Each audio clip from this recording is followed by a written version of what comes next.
Attendees are in listen-only mode. Good morning and welcome to the January 28th, 2026 Board of Supervisors formal meeting. We're happy you are here. Madam Clerk, would you please take roll? Good morning. Thank you, Chair. Supervisor Stewart. Here. Supervisor Galvin. Here. Vice Chair Lesko. Here. Supervisor Gallardo will join us shortly. And Chair Brophy McGee. Here. The next item on the agenda will be our invocation and pledge of allegiance. I'm asking my friend Nathan Smith to come forward to the lectern, and I'll tell you more about Nathan following the prayer and the pledge. Please stand. Thank you, and it's an honor to be here and have an opportunity to do this. Please bow your heads or take whatever posture you're most comfortable with. For this new day, the gift of this county, and for these moments given to us, we thank you, Eternal Creator. Recognizing it is you who truly leads and governs, we commit ourselves to following your example of compassionate leadership and people-first governance. Help the leaders of our county do this with a posture of mercy and humility and a commitment to justice for all. Help us find genuine common ground. Empower us to listen with care and patience. Let this body be an example of unity despite differences to everyone across our county. We pray that you guide us to find what is noble, what is excellent, and what is best for all people. And we offer this prayer and hope in the confidence of your everlasting love. Amen. Now please join me for the Pledge of Allegiance. Pledge allegiance to the flag of the United States of America and to the republic for which it stands, one nation under God, indivisible, with liberty and justice for all.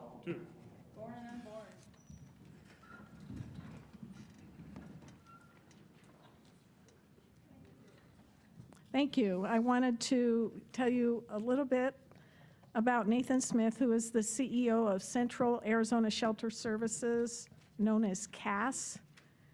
He became the CEO in 2024. We met outside the Sunny Slope Village Alliance at a food drive for the Vista Colina homeless shelter in my district and really clicked. I think, Mr. Smith, your prayer exemplified the attitudes that you bring forward in your service as CEO for Central Arizona Shelter Services. You brought 15 years of dedicated service to communities in need. Your background is well-rounded, robust, with extensive experience in street outreach, case management, project management, and program direction. Prior to working at CAS, Mr. Smith served 10 years as a chief program officer at Phoenix Rescue Mission, driving impactful community outreach initiatives to assist individuals struggling with food and housing insecurities. His work included launching and maintaining a behavioral health program, ensuring compliance, managing volunteers, and utilizing data analytics to drive program success. His work in the underserved space began in 2008 when he went on the first of many one-month mission trips to India to work in orphanages and schools in impoverished communities. Nathan was immediately hooked and knew the rest of his life would be dedicated to serving people in need. Nathan's hands-on approach and deep understanding of the challenges our clients face make him an excellent fit for CAS. It also makes him an excellent fit to bring these disparate caregiving organizations together with one voice and one mission. I'm confident his leadership will drive the mission forward as we continue to serve the most vulnerable in our community. Would everyone please give a round of applause for Mr. Smith?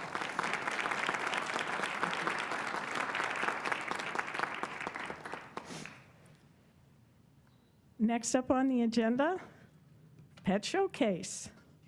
Kim, could you please introduce us to the star of today's pet show? Is this Kylo or Kilo? Okay, I think it's Kilo. okay. Tomato, tomato. He weighs a couple of them, so I'm assuming Kilo too. He's a big boy. He is a big boy. Yes, this is Kilo. He is about 2 years old. We believe he is a Great Pyrenees mix, so a working breed, so that's good to keep in mind. But he is 68 pounds of pure fluff. And probably a dash of love as well. He is very, very friendly. He will roll over for belly rubs and just smile at you as you scruff him up. So he's a really good boy. But the one thing his adopter should know is that he's a bit of an escape artist. He can jump over a 6-foot fence, according to his previous, the finder that found him. And at the shelter on Monday, he did somehow escape his kennel, and he was just strolling around, walking around the play yards, going to the bathroom, and I think he just really needed to go to the bathroom. So he is a good boy. He was really easy for us to just approach him and leash him back up. So he's just, again, he's a working breed, so he kind of needs that stimulation and to walk around and explore and explore his yard. So I would highly recommend a yard with a fence, or honestly even a townhome or an apartment where you have to take him out on a leash either way. So I hear that there might be a suitor in the audience. I don't know. I see the face, so maybe. But the one thing that Kilo asks of you is that you don't stop petting him. He will constantly ask for pets. But he is already neutered, and he's at our West shelter for only $50. Oh, thank you very much, Kim, Thank for you. bringing such a big boy and a bright of light to the county business today. Good luck, Kilo. Thank you. Madam Clerk, are there any announcements or corrections to the agenda, please? Chair, I have none this morning. Okay. It is the intent of the members of the Board of Supervisors to follow orderly procedures for conducting our business. Attendees, please remain seated during an open meeting to minimize distractions to the board and other attendees.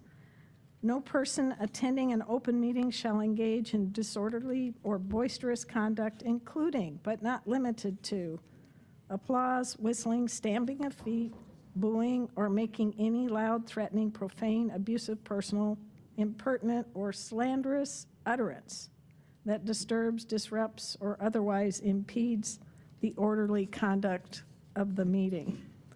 Signs, placards, banners, or other similar items shall not be permitted in the audience during an open meeting, especially if the presence of such items disturbs, disrupts, or otherwise impedes the orderly conduct of the meeting. On behalf of the Board of Supervisors, we look forward to getting the business of the county done today. Thank you. Next item on the agenda, planning and zoning hearings, consent agenda, secure RV boat and storage, and Belmont 1080.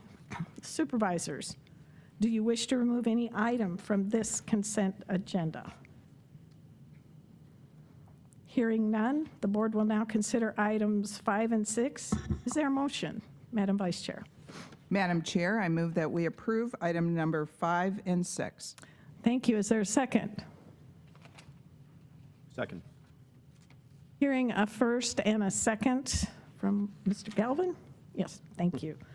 And no further discussion, we will proceed to a vote. All those in favor say aye. Aye. Aye. All opposed, please say nay. The motion carries unanimously. The next is Planning and Zoning Hearings, regular agenda, Ranchero Livestock and Supplies Project. Madam Clerk, are there any speaker forms received on this item? Madam Chair, yes, we did receive 4 requests to speak, and the speakers for this hearing this morning have requested to speak virtually. Okay, thank you. Are there any other speakers present in the audience? To be clear. Chair, I don't have any other requests for item number 7. Thank you. The board will now consider item number 7, and I first would like to call staff forward to present.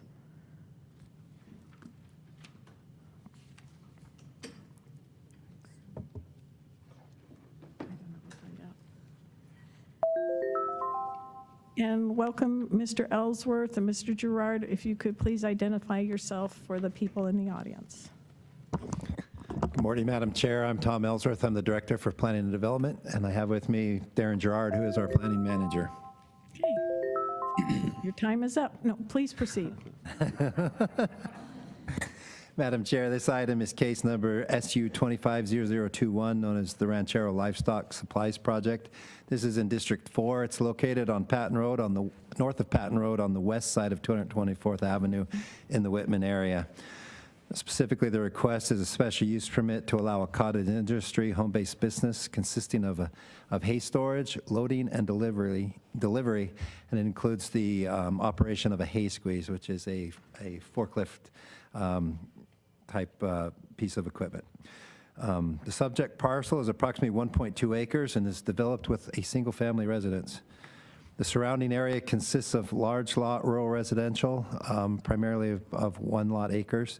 It is situated on a private narrow easement of approximately 15 feet that serves 8 lots.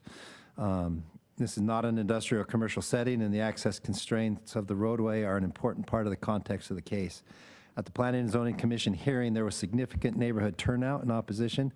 Neighbors raised consistent concerns related to noise and vibration from the hay squeeze, dust and diesel fumes, traffic from large trucks and trailers, and operations occurring outside of normal business hours, including early mornings, evenings, and weekends. There was also concern raised regarding blocked access on the private roadway deterioration, loss of privacy from hay stacked above perimeter walls, and fire safety risks associated with hay storage. The key factors that were discussed by the commission was that the operation is currently a zoning violation, and the question before them was whether that violation could reasonably be brought into compliance at this location, or whether the operation itself is simply too intense for a residential setting.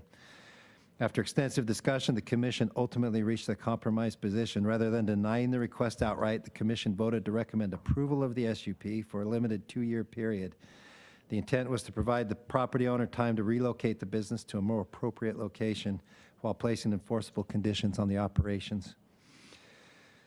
That recommendation passed on a vote of 5-3. The dissenting votes felt that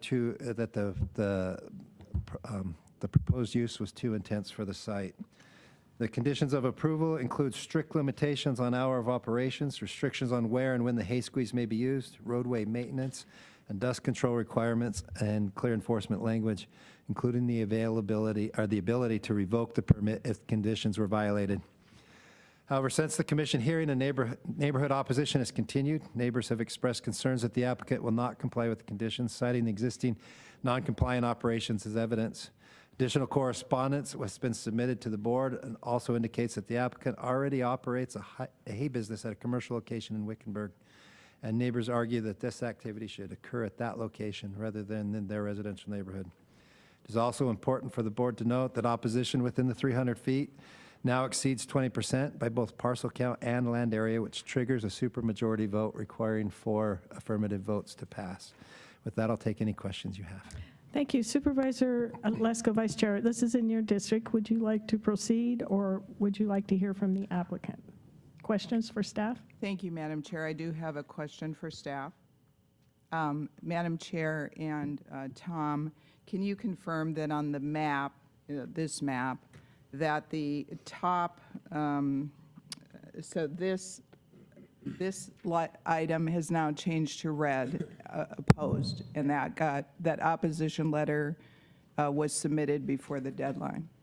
Correct. Vice Chair Lesko, that is correct. We've submitted a handout to the board today that has the email that was received by the board, and we have modified that map to indicate that that uppermost parcel is also in opposition, which does trigger the supermajority. Okay, thank you. That's all the questions I have for the staff at this time. Thank you, Vice Chair. Any other questions from board members? So I missed, when did the operation start? Because it's been operating in essence illegally, correct? How long ago? My understanding is the operation has been there for at least a year. I think they moved in a few years back, and then they increased the operations at the site over the last year or so. Thank you, sir. No other questions? Stay tuned. We may need you back. Is the applicant present, please? Thank you. Would you please come forward to the lectern and introduce yourself? My name is Chad Dixon with Tangent Point Architecture.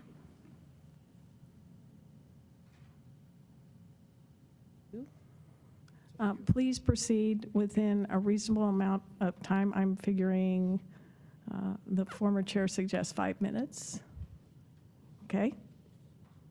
So the applicant, yeah, she's been doing this for about a year now, and she approached me some time ago to get this thing, get her project under approval and get it to be appropriate. So one thing I would recommend that she did, she took down the barn structure she had on site. She relocated that. We talked with the local fire marshal there, and we discussed the best way to set this property up as far as the hay goes. And the determination was that we're going to at least have 600 bales of hay there at maximum, and 2 stacks of 300 in the center of the property, away from the outer property lines, about 20, 30 feet. So we're keeping it in the center of the property. She is willing, the client is willing to follow all the recommendations by the Planning Commission as far as restrictions and so forth. Her ultimate goal is, I could probably speak to, her ultimate goal is to get out of this as soon as she can, but at this point, she just can't leave right now. And so, yeah, the 2 years is more than adequate for her to get where she needs to get other land secured to move her entire operation out of the property. Thank you. Questions? Vice Yes. Chair Lesko. Thank you, Madam Chair. And Mr. Dixon, I was reading through your proposal of what the applicant, the homeowner, is proposing to agree to. And I'll just, you summed up quite well on this document what the opposition from the neighbors is. And one of them was screening, the hay being stacked and loading and unloading activities above the fence line, fire safety due to the amount of hay on the property, dust that is generated by the activities from them using the trailers and going up and down the road. Water is used as a dust control measure. This zone is a single family and not commercial. Noise from the hay squeeze during use, smell from the hay squeeze while being used from the diesel fuel, destroying the neighbor's fence, speeding up and down the road, individuals picking up hay at the house, public access road being used by the owner's pickup truck and hay trailer, traffic imposed on the 15-foot wide egress-ingress public easement, 15-foot egress-ingress public easement maintenance, complaints regarding code compliance staff, changes in house values and property values, future store in Wickenburg, Arizona, City of Surprise annexation. And so I guess my question is, I have received emails and looked at videos and photos and those type of things from the neighbors with their complaints, which you summarized. And when the Planning and Zoning Commission went ahead with the approval for a 2-year special use permit, there were certain restrictions. And if I remember right, one of the restrictions was that they would operate between, I think it was 8 and 4 p.m.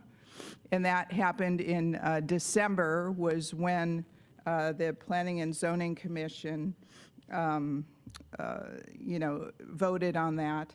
And since then, the neighbors have complained that it is going all hours, starting at approximately 6 in the morning, going till 8:30 at night. There's still complaints that the hay is above, right next to the fence and being stacked way above the fence. And so I guess my question is, do you know if your client has mitigated any of these things and started trying to show the neighbors that they're willing to agree to the stipulations that you put forth, because they say it has not been acted upon as of yet? Well, the 8 a.m. to 4 p.m. was for the use of the hay squeeze only. They can bring their trucks in, bring their trucks out. That there was nothing stipulating that they could not do that. If someone comes in with their truck after servicing someone after 6, that's like telling a contractor, you can't go to your house carrying your truck, your work truck, and your trailer behind you. That's just ridiculous. currently right now, my conversations with my client, they don't have any hay on the property right now. They're to the point now because all the snowbirds come back and usually they bring their animals with them. They're not keeping hay there. They sell it right away. But there'll be some times, probably in the summertime, they'll have to keep some bales of hay there to serve their clients out of the Whitman area. And thank you, Madam Chair and Mr. Dixon. So you're saying they don't use the hay squeeze, they only use the hay squeeze between 8 and 4 p.m. Yeah, currently? that's what they agreed to with the planning commission. And that's currently happening? As far to my knowledge, it is. Okay, thank you. And the other question I had, Madam Chair and Mr. Dixon, is it does appear that they have a store in Wickenburg. And is that still in use, or is that still open? Yeah, she's trying to get the Wickenburg market up and running as much as she can. But until then, the Whitman market is her bread and butter. If she loses that, she's potentially going to lose her company. And thank you, Madam Chair and Mr. Dixon. Is there room at the Wickenburg location for the hay operation to store it? I looked on the Facebook post for this business, and it looked like they store hay or something at the Wickenburg location as well. Is it big enough to store all of the hay? I'm not for sure if it can store all the hay. My understanding, talk with the client, it's a logistics issue coming from Wickenburg down the Whitman area. So the goal is they're trying to find property in Whitman area to transfer the operations here in Whitman to that location there. That way they have both locations going. And how you have to remind me, how far does it take to drive from the Wickenburg location to their home in Whitman? I don't know. Yeah, maybe 20 minutes, 15? Depending on probably 30, 45 minutes. Wow, that would be long. It takes me 45 minutes to drive from my house in Peoria, I think, to Wickenburg. Okay, all right. I'll have to look it up. Yeah, Thank you. I just didn't calculate it out. So. Yeah. All right. That's all my questions for now, sir. Thank you. Do board members have any questions? Can I please go back? Oh, and welcome, Mr. Gallardo. I wanted to go back because during your presentation on behalf of the applicant, she started this activity unpermitted, correct? Correct. And I'm trying to figure out why she did. Is it just something that popped up along the way? I'm not sure. I served on Planning and Zoning Commission, and there is a huge difference between going in and applying for a permit or a use permit in advance, but then you have someone who started something, didn't know it was wrong, and then is now asking forgiveness. So I'm trying to understand. Well, that's what she's doing right now. She realized she needed to get a permit, and she's trying to make everything squared away. And I'm trying to understand again why she can't leave now. I'm hearing things like she just wants to get things squared away, and it's not possible now. And I apologize. I just don't understand. Do you want to answer that question?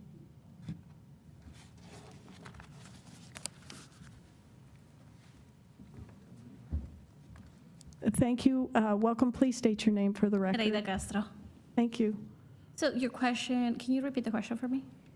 Well, this started unpermitted. It is now in a stage where you're saying, well, gosh, I guess I want a permit after all. But you're saying, I can't leave now. I can't do this. Yeah, when we started a year ago coming along with the business, it wasn't that much. I didn't know how many permits I will need at that time. I did contact the county. I went in person to the county, to the permits area, and they said, no, you're literally like the food trucks. You go, because I used my trailers, I didn't have anything else on the house. The trailer goes back in and out.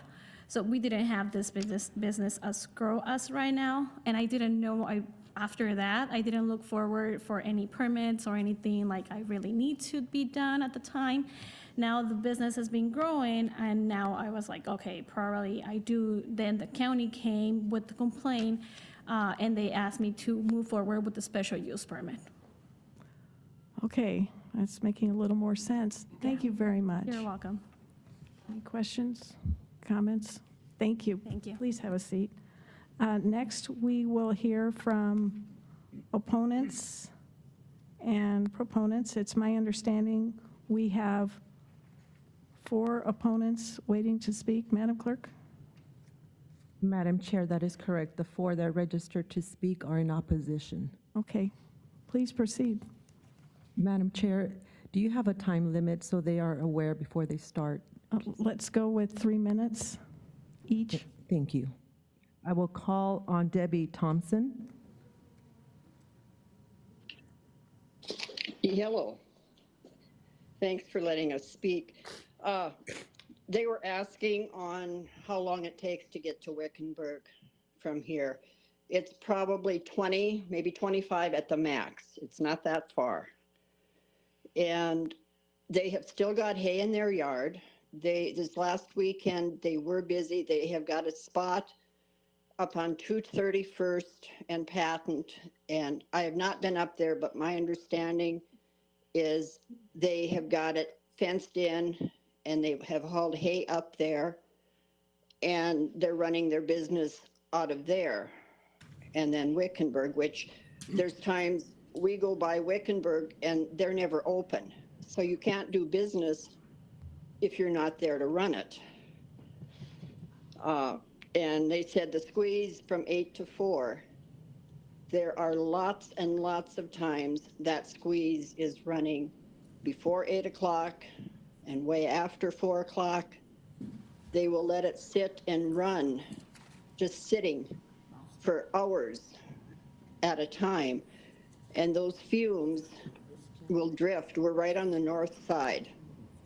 Those fumes will drift over to us. And if we're outside, we have to go inside. We're like prisoners in our own home because the fumes are so bad. There's times the fumes have seeped into the house and you can taste it. And the noise from the machines in the evenings, if they're running it, because of we can't hardly hear the TV sometimes, or in the mornings early, it will wake us up. And our bedroom is way on the north end of our house. And we moved out here 6 years ago, and they had just moved here before that. And they were selling hay at that time. But yes, it didn't pick up right away, but they've been doing it for 6 years. So it's not like 1 year. And after neighbors turned them in because of all the traffic, the noise, and whatnot, then the code violations made them go for it. And they will come in they'll come in with 2 or 3 loads of hay here with 5 squeezes, basically to a trailer. Each squeeze has got probably between 60 and 70 bales on it. And they're unloaded, and they've had them, excuse me, piled probably 6 to 8 feet above the fence. Thank you. And Could you, your 3 minutes have expired. Thank you for your comments. We're going to go to the next speaker. Madam Clerk. Next speaker, Doug Ryland.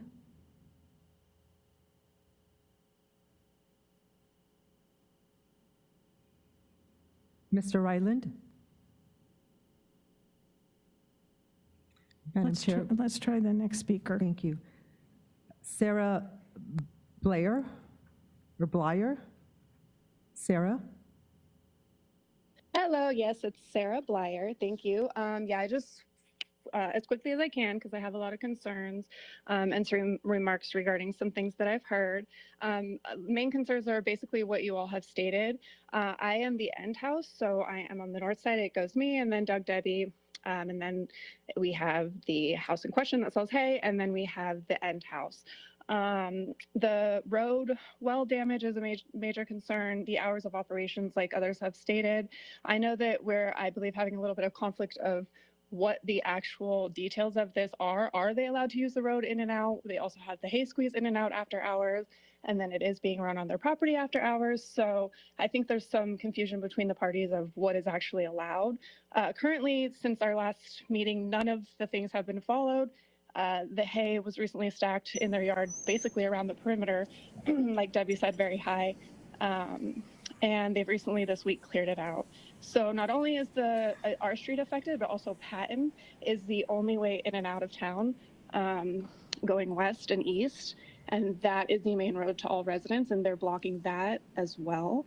Another issue I'm concerned about is the home is also owned, I believe it's by Nerida's mother.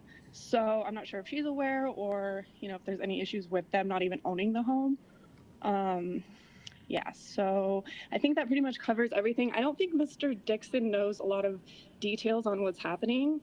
The other thing is I spoke to the two businesses locally that sell hay.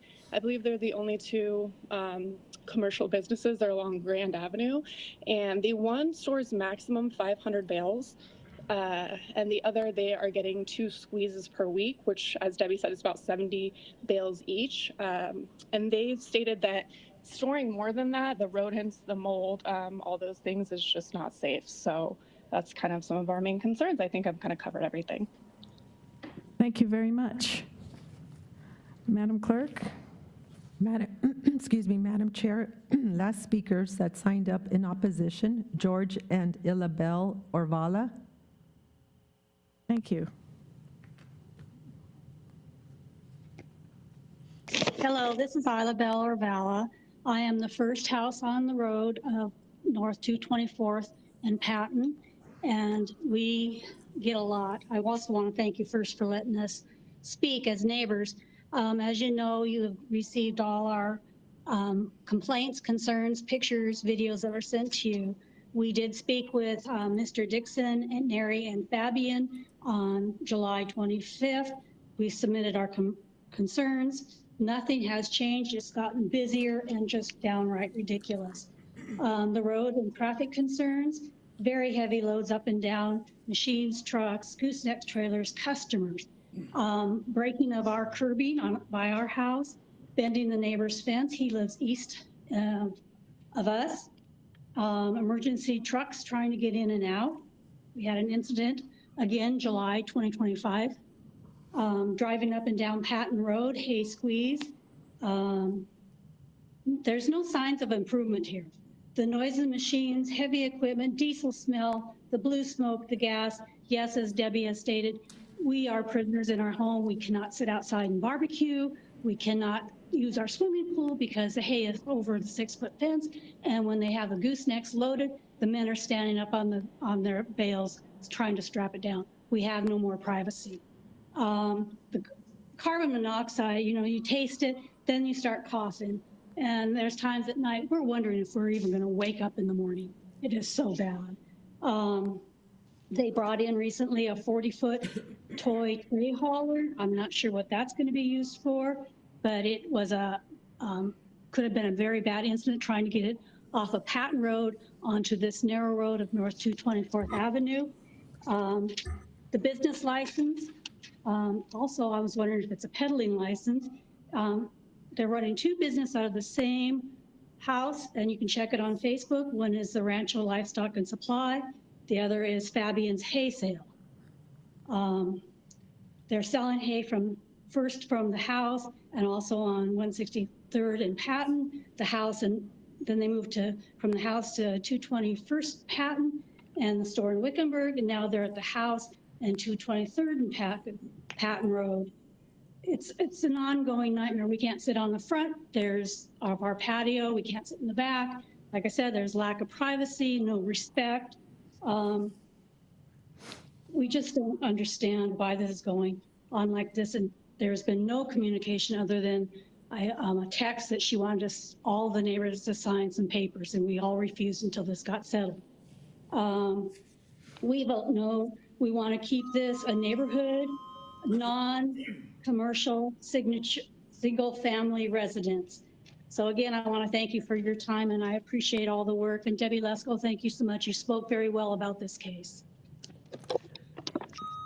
Thank you very much. Madam Clerk, are there any more? Madam Chair, Mr. Doug Ryland is on. I believe he was muted on his end. If we can try Okay, again. let's try. Mr. Ryland. Yes, I was trying to get my microphone turned on a while ago and my phone went crazy. Anyway, I don't live on 224th Avenue. I live on 223rd Lane, which is east, just 1st Street east of 224th Avenue. My back property line joins the property in question. Right now, they do, I think, have most of the hay moved out of the property, but they've got a temporary setup at 231st Avenue in Patton, which they have a temporary fence set up around, and they have quite a bit of hay stored there. I drove by there a couple of days ago, and they had 2 trailers sitting there, had one of their crew cab dually trucks sitting there, and one of their squeezes. They actually have 2 squeezes. So if right now they are pretty much operating at Wickenburg and at 231st Avenue in Patton, but I don't know that we have any assurance that that's going to continue. And they would not need a variance if they operate out of those 2 locations, which I think is what they need to do. And she's saying she can't move. Well, right now they are basically moved. So if they just stay moved and stay off of the property here on 224th Avenue and keep all their operations elsewhere, then there's no need for the variance. But anyway, I been in construction business all my life, done design build construction, and to me it's hard for me to understand how you allow someone that didn't do their due diligence to begin with and been operating out of conformance to subjugate the rights of the surrounding property owners. And I don't want to be doing this out of a spirit of depriving them their livelihood, which I don't think that that's what we'd be doing at all, but out of the spirit of protecting the rights of the surrounding property owners and just informing them, you know, that they need to locate their business on property that's properly zoned. And I would just use the analogy here for maybe the supervisors to understand what the neighbors are doing here. I mean, would you want to live next door to a commercial feedlot, or would you rather live next door to somebody that's feeding two steers that they're going to take to the local processor for their personal consumption? It's just it's a single family residential rule, and it's not a commercial or industrial zoned area. Thank you, Mr. Ryland. Glad we established connections. But your time has expired. Madam Clerk, is there anyone else wishing to speak? Madam Chair, I don't have any other speaker forms. Thank you. Would the applicant or her representative care to come forward and provide, I'm going to say 2 minutes of closing comment?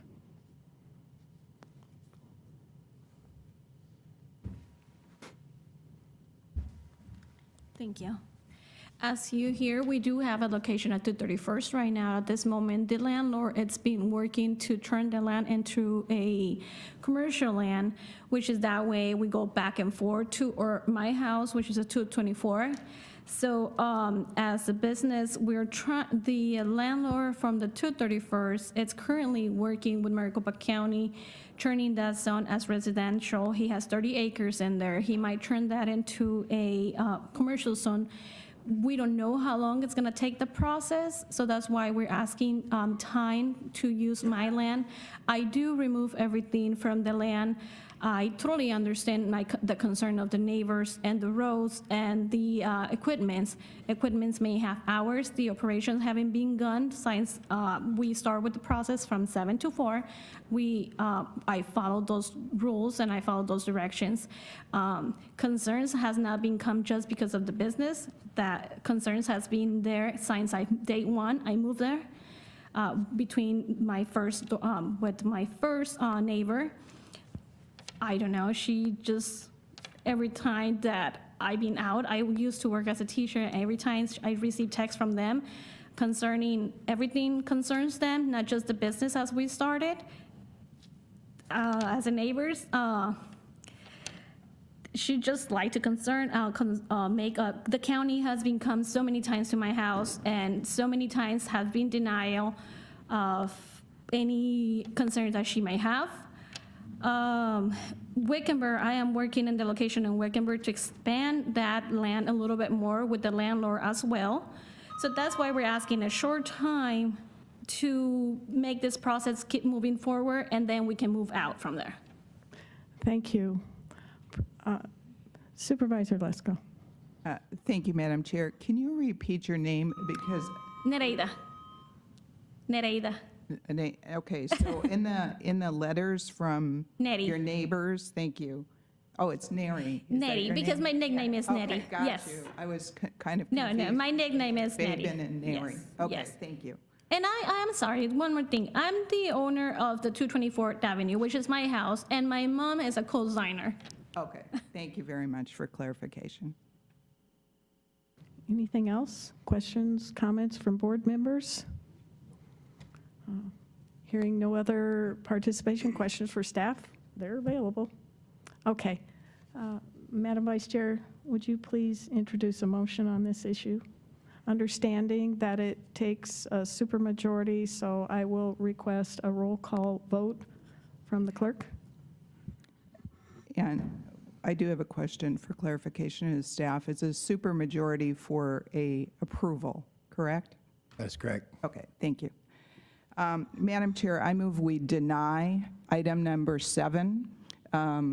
I think I have reviewed this fairly extensively and read the letters from the neighbors and heard testimony now from the applicant and the homeowner. I think they've had enough time to move their business to a place that doesn't require a special use permit. And it sounds like my questions for the neighbors were going to be, are they operating the squeeze but in other hours between 8 and 4? And from the neighbors' testimony, they said they are. They're still doing it. Is the hay still stacked up next to the fence? And from the testimony we got from the neighbors, it is, even though in Mr. Dixon's proposal it said they're going to move it all to the middle of the yard.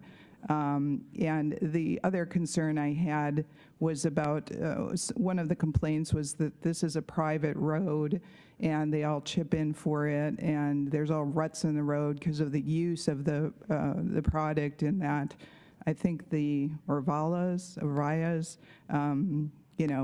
put some gravel on the road, and at least according to their testimony, they said that the homeowner didn't help pay for it. And so I just think that it's time that the applicant just moved to a proper location for this hay business. And so I made the motion to deny item number 7, which would mean a yes vote is to deny it. Oh, thank you for the clarification. Is there a second? Second. Okay, it's been moved and seconded. Madam Clerk, will you please call the roll? And if board members wish to explain their votes, they can. If they don't, just vote. Madam Chair, if I may start with Vice Chair Lesko, since this is in her district. Yes, Madam Chair, I vote yes to deny number 7. Supervisor Gallardo, Yes. Supervisor Galvin, Aye. Supervisor Stewart, Yes. Chair Brophy McGee. Aye. Motion passes unanimously. We will proceed then to the next agenda item, and thank you, staff. Statutory hearings, transportation, road file number A0753, and patent easement abandonment road file number PAB0306. Let me start with, are there any speaker forms, Madam Clerk? Madam Chair, I have none on these items. The next question is, does staff wish to make a presentation? No, I'm hearing no. Do board members have questions or need information from staff regarding these items? Thank you. The board will now consider items 8A and 9. Is there a motion? Madam Chair, I move that we approve items 8A and 9. Thank you. There's a motion on the floor. Is there a second? Second. Okay. Hearing no further discussion, we'll proceed to a vote. All those in favor will say aye. Aye. Those opposed?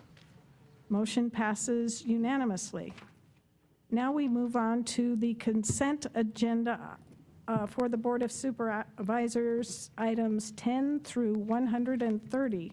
Supervisors, do you wish to remove any of these items from the consent agenda? Madam Chair, Please. I'm not requesting to remove any items from the consent agenda, but I would like to speak to item number 11 after the vote, please. Okay, thank you. Any other? Thank you. Is there a motion for approval of items 10 through 130 on the Board of Supervisors consent agenda? Madam Chair, I move that we approve items 10 through 130. Is there a second? Second. It's been moved and seconded. All those in favor will say aye. Aye. All those opposed will say nay. Hearing no nays, the motion passes unanimously. Mr. Galvin on item number 11. Madam Chair, thank you so much. This is in regards to the appointment to the Housing Authority of Maricopa County, approving the appointment of Jeff Dalton to the Housing Authority. I know Jeff personally, and first of all, I want to thank him for his service and his volunteership to Maricopa County. Jeff Dalton is currently the Regional Vice President, Mountain West for FCL Builders, a natural industrial contractor based in Chicago with 11 offices around the country. Originally from the Pacific Northwest, Jeff graduated from Oregon State University with a BS in construction engineering. He worked for almost 20 years in the Northwest in commercial and large industrial projects, including prisons, resorts, medical and sports arenas, as well as market-rate multifamily projects, including HUD finance developments. Jeff relocated to Phoenix in 2006 to establish a new regional office for a national commercial general contractor, working mainly in the commercial construction sector, including student housing, casinos, retail, and lately a strong focus on industrial distribution, manufacturing, and cold storage projects. I appreciate Jeff's willingness to serve and represent District 2 on the Housing Authority of Maricopa County Board of Commissioners. And Madam Chair, I just want to speak from a personal perspective. I've gotten to know Jeff over the last few years. He's a great individual, a great citizen. He cares a lot about Maricopa County, cares a lot about our region and our community, and I'm grateful for him for stepping up to serve. So an appreciation to Jeff Dalton. I just wanted to say thank you. Thank you, Supervisor Galvin. Vice Chair Lesko, you also wish to make comments? I do. Thank you. Thank you, Madam Chair. On item number 12, I would like to congratulate Erin Kuiper and Monica Yunker on being nominated to the Maricopa County Cooperative Extension Advisory Board. I know that they will represent my district in Maricopa County well in this role. For those that don't know, the Cooperative Extension acts as the University of Arizona's outreach arm in Maricopa County, bringing science-based education and practical information to residents in areas like agriculture, youth development, 4-H club, nutrition, gardening, water stewardship, and community health. Madam Chair, I'd also like to speak on item number 13. I want to congratulate the reappointment of Samantha Stelp to the Parks and Recreation Advisory Commission. And I'd also like to thank Keith Fort for his service on the Community Development Advisory Committee. He has resigned from that committee because he is now my Chief of Staff. So Thank you. It's created a stampede. Supervisor Gallardo. Thank you, Madam Chair. Yes, no, I mean, anytime we have citizen participation, it is just the backbone of government. It really is. To have these types of boards and commissions that really start looking at what constituency is looking and thinking, and how do we move forward? How do we just move government forward and make government even better, and having citizens participation is just so key. As well as District 5, we have 2 appointees to the travel reduction program. One is Eleanor Perez. Thank you so much for serving. The second one is someone that is close to the county family here. He's here. I'm here to embarrass him, really. I'm going to embarrass him a little. He's looking around, like looking around. It's you, dude. Angel Vega is being reappointed to the travel reduction program. Angel, as you all know, is in our office. He's a full-time student at ASU, and he's headed to law school, I believe, next year. Law school, I think it's next year. He'll be heading there. But one thing to know about Angel, and for those at the Capitol, been at the Capitol, know how important the Board of Regents is, and they come out and they talk about our 3 universities and so on. He has applied to be the student regent on the Board of Regents. So he's one of the final applicants, I guess, going through the process. So hopefully everything pairs out for him.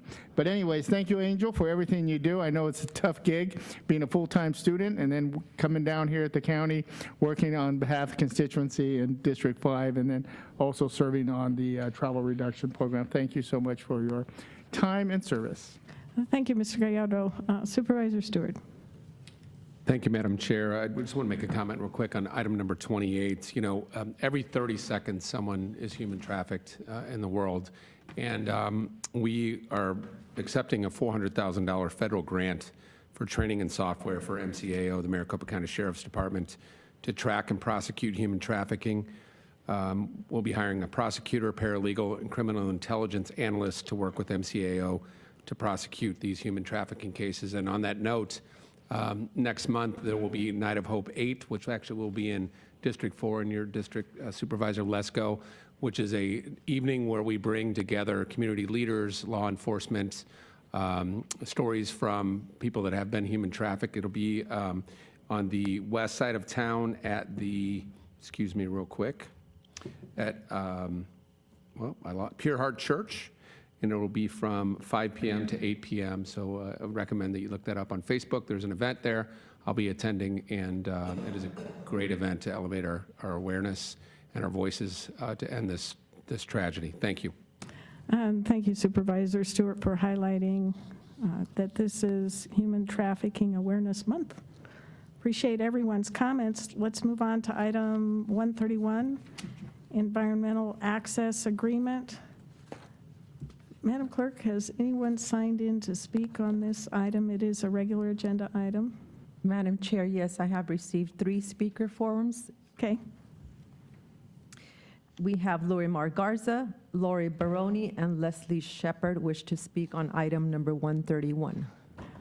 Okay. And please note, public participants, your time is 2 minutes. I'm wondering why the virtuals get 3 and we only get 2. If there's a new rule, please let us know. And Mr. Smith, I'm homeless. We might want to talk. I'm dressed for the occasion. Okay, on number 131, I would like to know, if you read the hyperlink, it states that there is some sort of hazardous inspection that you were doing that needs to be done. What were the release of the materials? Were the citizens advised of it? Let me get it real quick. Since you didn't let us speak 10 through 130, which is a meat of everything, especially 55 through 78, which you whizzed through, and in relation to 28, Mark, 55 through 78 is going to take care of all of you. But I'm looking for 131 again. Hold on. There it is. You have on there that you have to execute an agreement by legal counsel required to complete the transaction.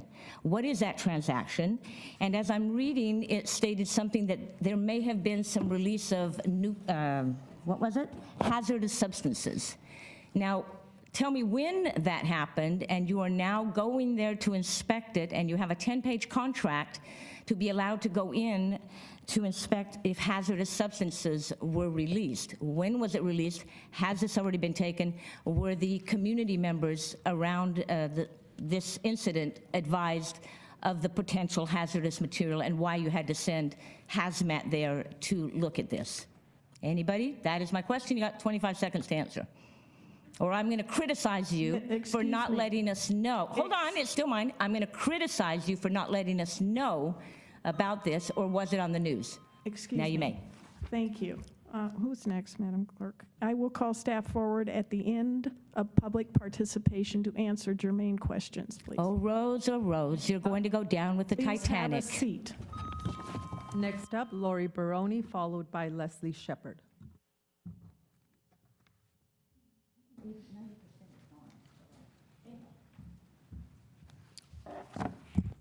Board, we have noticed that there's 90% of this agenda that is off limits to the public for speaking.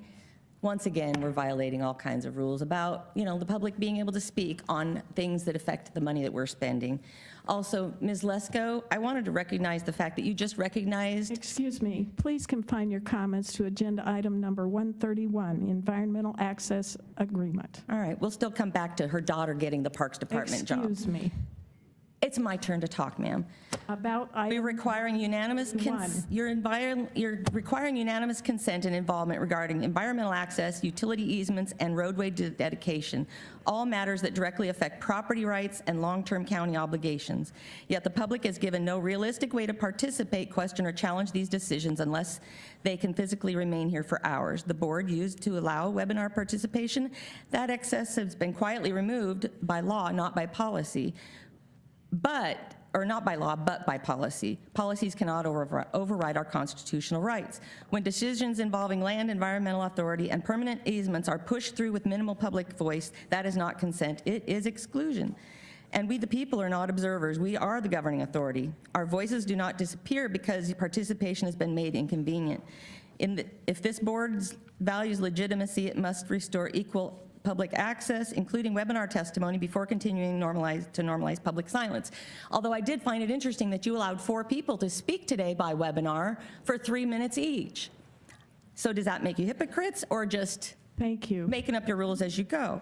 I'm not, I'd like to point out that you, the board, have now set precedent by allowing those 4 people to speak for 3 minutes each. Thank you. Please congratulations by allowing people their participation. I'm sure you'll follow that suit, just like anyone else who requests that right, especially those with ADA issues, which you continue to violate their rights as well. Thank you. Your comments are, I presume, done. Madam Clerk. Last speaker on item 131, Leslie Shepherd. Okay, so this item that you're doing, the changes, it's going to affect the environmental access, the utility easements, and the roadway dedication, and the property owned by the people. I'm not sure if you're going to step on my words. You've been stepping on people's words so much today, new Chairman. And so my question is, what Louis Marr asked, she had a very specific question, which you said is going to be answered.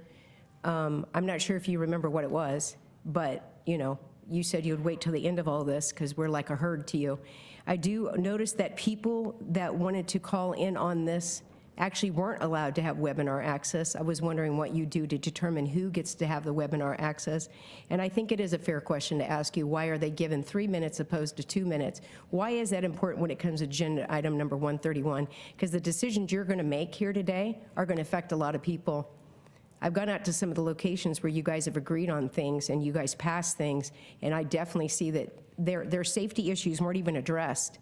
They didn't even have fire departments that were assigned to their island area. So when I'm looking at this agenda item number 131 through 133, which takes a unanimous choice, I noticed that these things are not covered in there. What are the safety issues that you plan to do to protect these people in these environments that you're making decisions regarding their lives? So that would be my question to you, besides the hypocrisy of how we're seeing that you give double standards. And it was very interesting, Lesko, you mentioning your daughter's name. That's pretty interesting. Thank you. Madam Clerk, are there any other speakers? Madam Chair, no other speakers. Okay, Madam County Manager, may I ask staff to come forward and address as best as they can the concerns, the valid, legitimate concerns that were raised. Thank you. And please introduce yourself for the record. Alex Smith, Director of Real Estate. Alex Smith, Director of Real Thank Estate. you. Okay. Chair McGee, members of the board, the agreement for item number 131 was presented at the request of the Arizona Department of Environmental Quality, and it is to install monitoring wells, soil vapor wells, and soil vapor samples to monitor for trichloroethylene and perchloroethylene, or otherwise known as tetrachloroethylene, that are part of both the Superfund site and a state-level water quality revolving fund site, known as the Van Buren site, and then the 52nd Street and Motorola site is the Superfund site. The agreement covers the wells, state access, and we're doing our part to participate in the remediation of the site.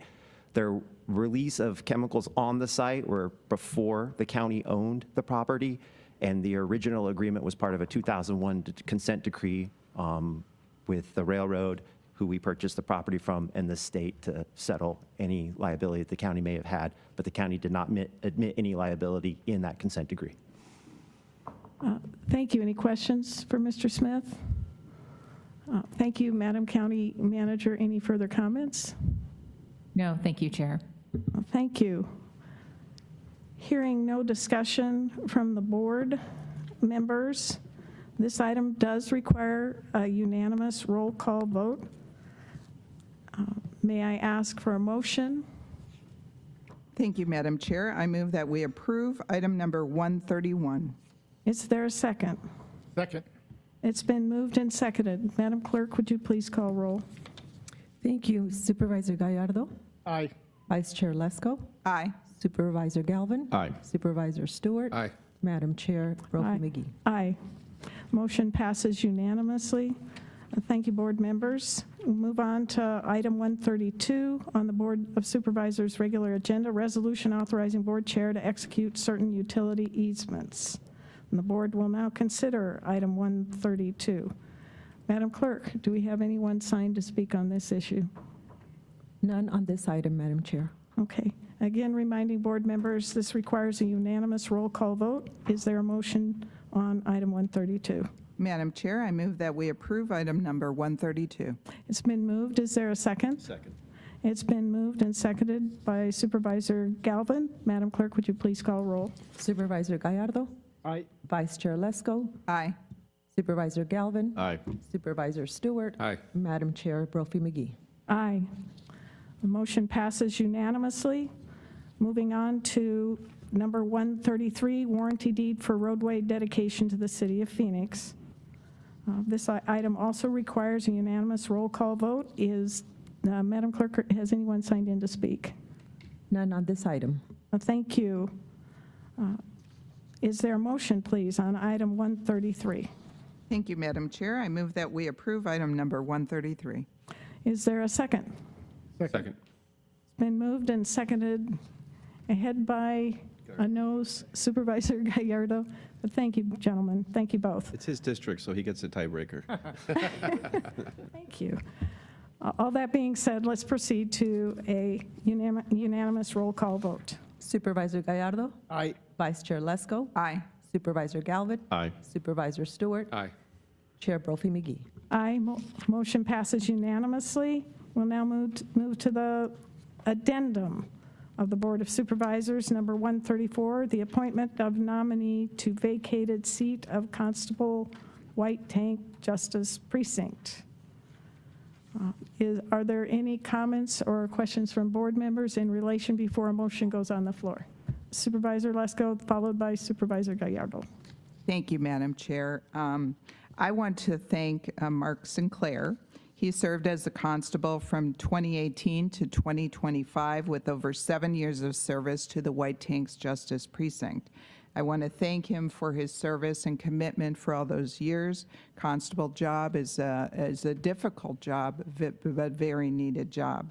I also am, in a few minutes, going to nominate Jeremiah Schultz as the new White Tanks Justice Precinct Constable. And I want to thank all the applicants that applied for this appointment. Constable Schultz comes with great experience in security services, fugitive recovery, has worked with Nathan Wallace, who is the presiding constable, and has gone on ride-alongs, and he's very qualified, and I congratulate him as long as we all vote for him to be nominated. Yeah, we'll come back to you for that. Supervisor Gallardo, your comments. No, I would also just like to thank Mr. Sinclair for the service he has provided there to the White Tanks Justice Court. It's a tough job. It is. It's a dangerous, tough job. So to all those men and women who serve as constables, they're elected positions, but it is a tough, dangerous job. But that's all I wanted to pretty much say. And I think I'm going to end up seconding the supervisor's motion. Had a nice discussion with him as well. When you see someone that does all the steps needed to truly understand the task in front of them, and that's exactly what he has done over the last several months. He intends to run for the court anyway, or for the positions anyways, but he did what he did. He did all the job to learn and understand what is needed. So I think that is very critical. But nonetheless, I will wait for the motion by my colleague in District 4. Assuming no comments from board members whose constituency does not include the West Valley, can I go back to you, Vice Chair? Let's go for a motion. Yes, thank you, Madam Chair. I move that we approve item number 134 and appoint Jeremiah Schultz as the constable for the White Tanks Justice Court. Thank you, Mr. Gallardo. Madam Chair, I will second that motion. Okay, and before we proceed to a vote, I wanted to thank you. It's one of the things I've noticed about the county, how well supervisors from adjoining districts work together to get. West Valley is very covered here. We got it, don't we? We are. It is covered, and it's also busy, so I'm very grateful it's covered. We will now proceed to a vote. All those in favor of this nominee will say aye. Aye. Aye. Any opposed? Hearing none opposed, the motion carries unanimously. We will move on to item 135 on behalf of the county attorney, Arizona Attorney General representation in certain property tax appeals.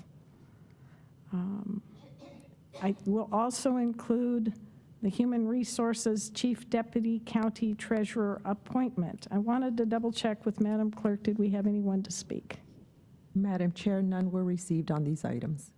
Thank you. Is there a motion for items 135 and 136 to go on the floor?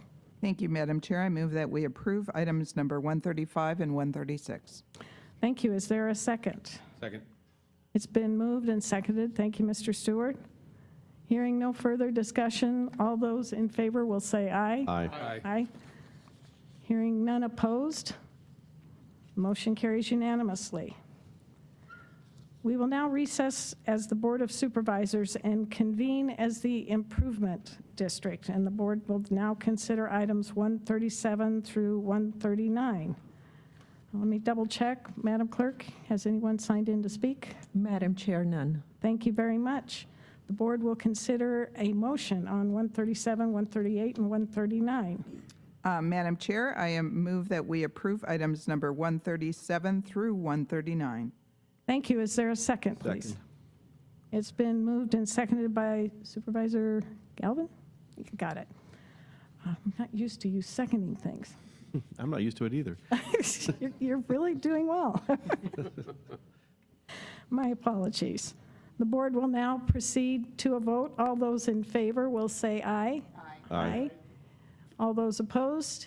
There are none opposed. The motion carries unanimously.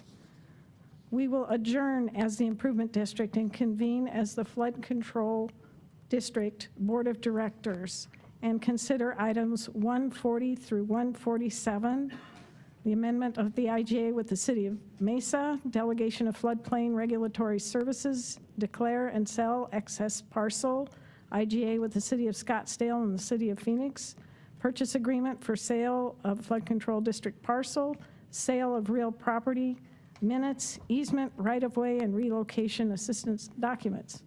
You all have been busy. Madam Clerk, has anyone signed in?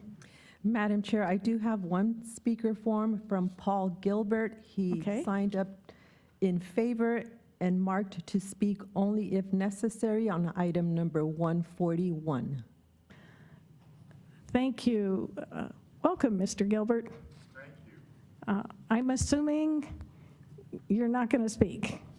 I'm hoping not to. I hope I'm not being No, it's called quitting while you're ahead, or reading the room, and you do it so well. Thank you. Thank you. Is there a motion, please? Thank you, Madam Chair. I move that we approve items number 140 through 147. Thank you. Is there a second? Second. Hearing no further discussion, we will proceed to a vote. All those in favor will say aye. Aye. Those opposed, nay. Thank you. The motion carries unanimously. And again, thank you, Mr. Gilbert. It's great to see you. We will adjourn as the Flood Control District Board of Directors and convene as the Library District Board of Directors and consider item number 148. Madam Clerk. Madam Chair, I did receive 4 speaker forms that wish to speak on item number 148. Please call the names, and as you hear your name called, come forward. I will first call on Mr. Joe Hoff, Leslie Shepard, Kristen Bale, followed by Lori Baroni. Welcome, Mr. Hoff. Thank you. Chairman and members of the board, I'm speaking specifically to agenda item 148, the approval of the library district minutes from September 10th, October 1st, and October 22nd. Before approving these minutes, the public record needs to reflect what actually occurred during those meetings. Parents and residents repeatedly raised questions about sexually explicit materials remaining in youth sections of county libraries, yet these concerns are either minimized or entirely absent from the minutes before you today. On October 22nd, during discussion of the 2026 Library District calendar, a very relevant question was asked.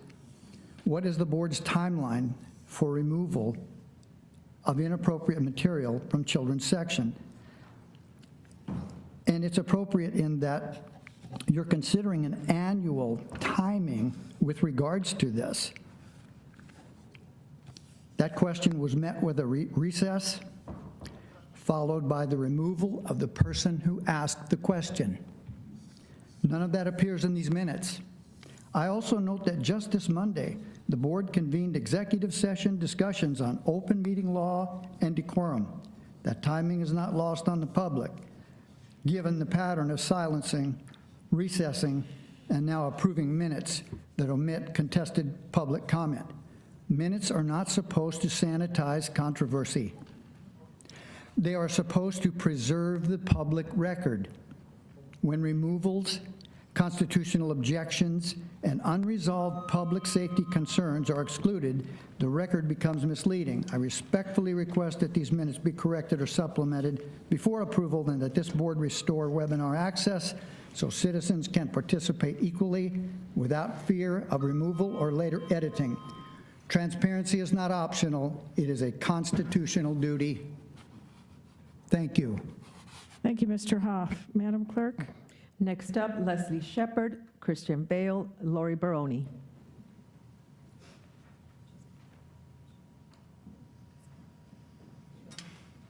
Leslie Shepard is not here, Madam Clerk. I'm sorry, Madam Chair. I'll call on the next speaker. Please. Christian Bale.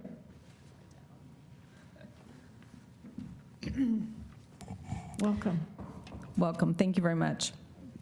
I'm speaking to agenda item 148, approval of the library district minutes for September 10th, October 1st, and October 22nd. During these meetings, members of the public raised substantive concerns regarding library content accessible to minors, statutory compliance, and the absence of a clear review process of time or timeline for addressing those concerns. These were not side comments. They were directly tied to library district governance, funding responsibility, and policy oversight. As the board considers approval of these minutes, I want the record to reflect that public input consistently asked for transparency, defined milestones, and a dedicated public discussion on library content compliance. Even if the minutes are approved as presented, it is important that the public record acknowledge that these issues were repeatedly raised and remain unresolved. I urge the board moving forward to ensure that library district minutes meaningfully reflect substantive public concerns so that the historical record accurately represents the work before this body. Thank you. Thank you. Madam Clerk? Next speaker, Lori Baroni. I'm sorry, you called me second, and I was taking a call in the lobby. Wasn't it enough that I was here 10 minutes after the meeting began Ms. to wait for the whole Shepherd, meeting? Thank you. Please proceed. 2 minutes. Thank you. Okay, agenda item number 148 obviously deals with transparency and the questioning that there's 3 different dates that are going to be passed here for minutes regarding what happened during the library district. I keep hearing a minimum, and I hear that from Kate Brophy-McGee, is all that's required. And then I will often hear Debbie Lesko state that it's on YouTube, yet we have editing that's happening, so we have censorship that's happening. I've let all of you know that I cannot figure out, I guess right behind that door right there, I had my sign here last time and they cut that out. So what I'm seeing is a lot of censorship, so I'm putting that on record because we're actually trying to cover minutes that detail things that are regarding protecting children, yet I see just a minimal effort. I see a lot of cover-up, and I'm trying to understand how you can justify the minimum when it comes to the safety of children.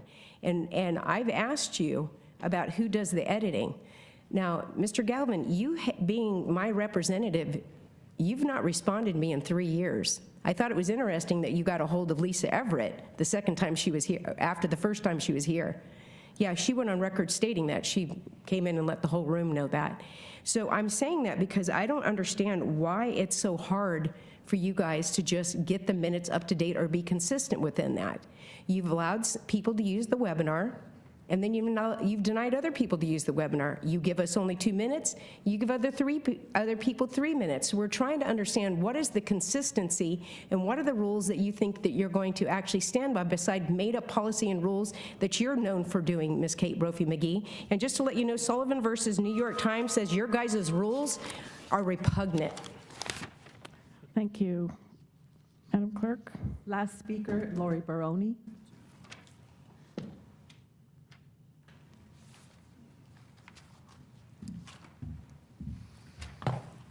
All right, once again, Agenda 148 is involving the library district minutes, and I want to be clear, it's not an isolated concern. The issues discussed on the 10th of September, the 1st of October, and the 22nd of October, those meetings have been raised consistently for over a year, and every current member of the board has been present for those discussions during 2025.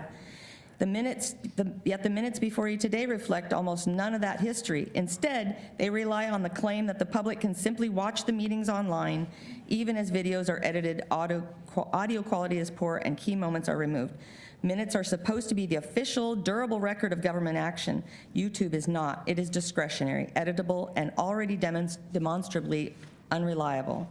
Passing these minutes without acknowledging what has been omitted sends a message that public input is tolerated in the room but erased on paper and videos. That is not transparency, and it should be a concern to every member on this board. I've been to several of these libraries in the last couple of months. Those books are still accessible to children. Even if they're on the top shelf, they have step stools. Even if they're in the adult section, the kids are allowed to be anywhere in there, and they can see those books. They can read them during the whole time they are in that library. They're just not allowed to check them out. That's not sufficient, in my opinion. You've been being told about this for more than a year. Actually, I think it's closer to 2 years. And for you to sit back and claim that y'all are doing yeoman's work for the whole country is a falsehood and straight up baloney. So I would like to make it known that those books are still allowed to be seen in the libraries by kids, where they can read the whole book without even having to check one out. So Do better, be better, and shame on y'all. Thank you. As there are no other speakers, we can entertain a motion on item 148. Madam Chair, I move that we approve item number 148. Is there a second? Second. Been moved and seconded by Mr. Galvin. All in favor will say aye. Aye. Aye. All opposed? Motion carries unanimously. We will now adjourn as the Library District Board of Directors and reconvene as the Board of Supervisors, starting with public comment. Madam Clerk.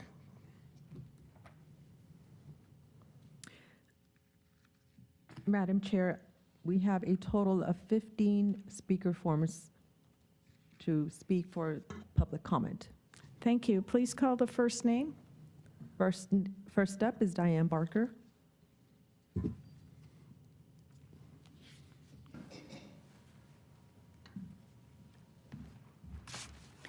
Good morning, Chairwoman Kate Brophy-McGee and Board of Supervisors.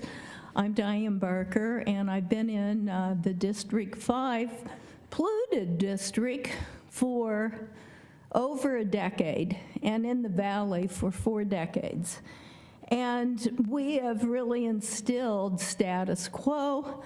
And Galvin, you just passed over 14, allowing Steve Gallardo to reinstate reappointments of 2 people that have helped the status quo keep that district polluted.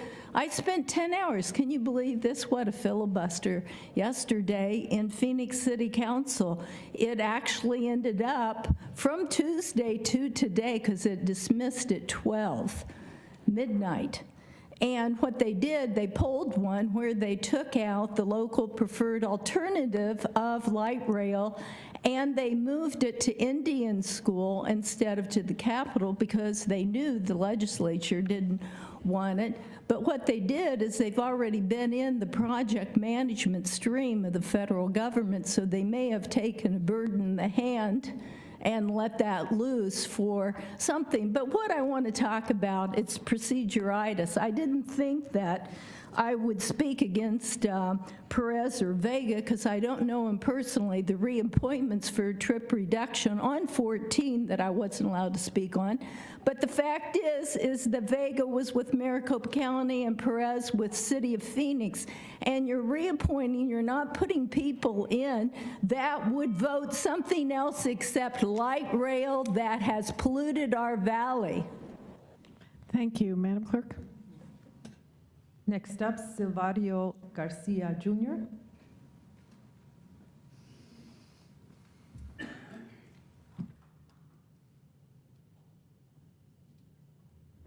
Madam Chair, before my time starts, I have a letter, a statement, written statement that I'm going to speak from, and it's addressed to you. Could I approach the board and hand you this letter that I'm going to use to talk? I can take it to him so you can talk. Excuse me, Leslie, I'm listening to Mr. Garcia. I know, I'm going to bring it to you so he can talk. Please Madam proceed, Chair, sir. Madam Chair, I also have 2 exhibits that I'm going to use, and when I'm done, I'm going to hand them to you, and they're referenced in my statement. My name is Silverio Garcia Jr., and I've been a resident of Maricopa County since 1986. I was involved in the Joe Arpaio immigration raids as far as bringing the DOJ to Maricopa County. In 2008, I filed a massive civil rights complaint. Many years, 7 years and 5 months to get a decision versus MCSO. I have a court case that's mentioned in my letter to Madam Chair. I've sat back and listened to the other DOJ case, Melendez versus Maricopa County. What I'm talking about has nothing to do with that. I filed a DOJ complaint. This board was also issued a federal investigation, which they resolved promptly.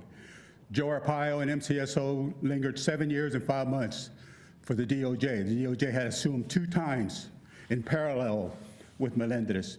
I was the one that filed the mega 7 years and 5 months complaint. In July 17th of 2015, I received 84 pages from the DOJ. I have since sat back and listened to all the rhetoric. What I'm doing today is I'm asking.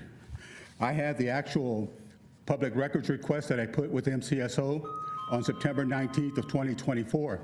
I also have copies of the actual lawsuit that was put in federal court against Joe Arpaio.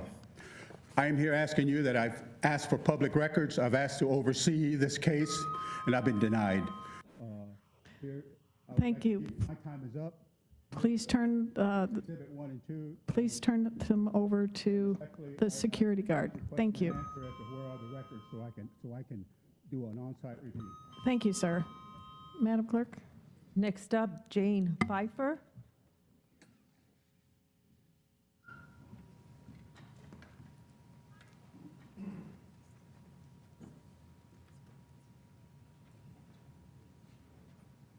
And Madam Clerk, who is following Ms. Pfeiffer? Kimberly Lowry.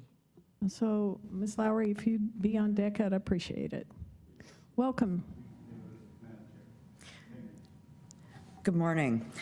Madam Chair and members of the board, my name is Jane Pfeiffer, and I live in District 4. I actually live at 2511 South 331st Avenue in the Tonopah area. I come here today to ask for your help.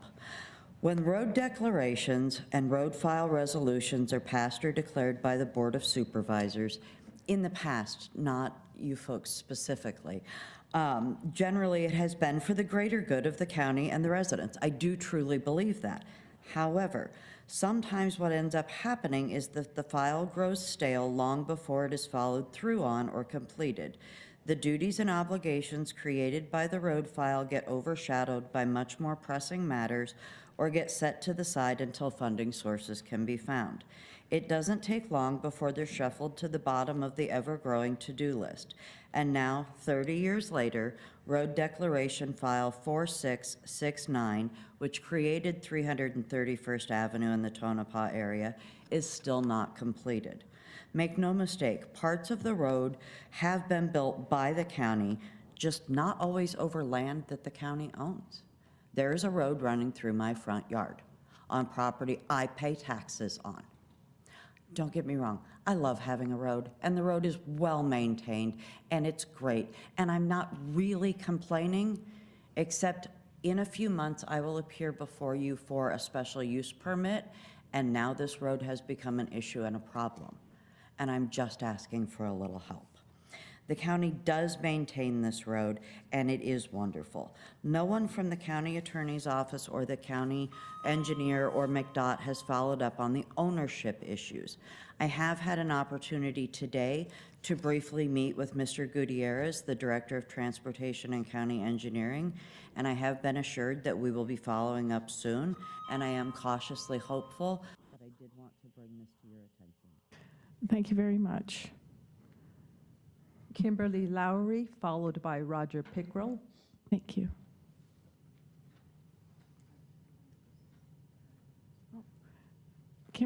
Ms. Lowry, can you hold just a moment?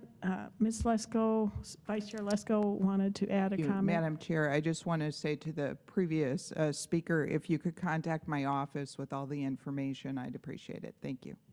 Thank you. Welcome, Ms. Lowry. Hi, I'm Kimberly Lowry. I live at 330. I live at in Tonopah next to Jane Pfeiffer. I have the same concerns she does, and I'm going to be addressing you pretty soon for permits as well. And this road issue concerns me because it will cause me issues in getting permits as well. Thank you. And yes, I had the opportunity to speak to Mr. Gutierrez as well, and we look forward to resolving this issue. And Madam Chair, if I could ask the speaker to also email me at my office or contact my office with all the details, and then I'll talk to Mr. Gutierrez. Thank you. Thank you. Thank you, Ms. Lowry. Madam Clerk. Next up, Roger Pickrell, followed by Luimar Garza.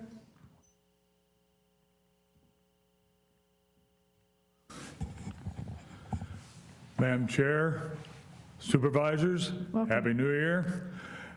I wanted to thank you, Debbie.